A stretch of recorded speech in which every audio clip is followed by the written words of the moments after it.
మేము cinema lovers కాబట్టి Pawan Kalyan fans తరపున రావడం జరిగింది. ముఖ్యంగా రితిక్ రోషన్ గారి స్టార్టింగ్ ఎంట్రీ సీన్ చాలా బాగుంటుంది. అదేవిధంగా మన ఎన్టీఆర్ అన్న వస్తాడు, అంతకు మించి ఎంట్రీ సీన్ ఉంటుంది.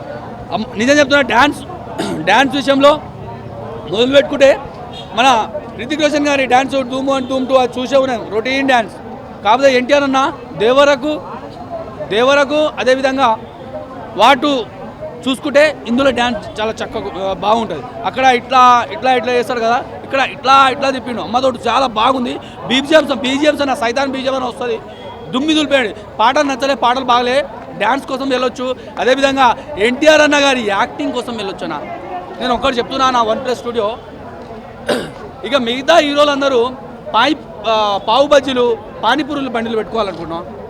మొత్తం మీరేనే డ్యాన్స్ చేసేస్తున్నా, మొత్తం మీరేనే యాక్టింగ్ చేసి చేసుకుంటూ మీద దోశ బండ్లు పెట్టుకోవాలా హిందీ హీరోలు? ఆ సల్మాన్ ఖాన్, షారుఖ్ ఖాన్ల పని అయిపోయింది. మిగతా హీరోలను బతకనియనా? అదేంది మొత్తం? అవునక్క, నిజంగా ఇగో ఈ అక్కగన బాగుంది సినిమా.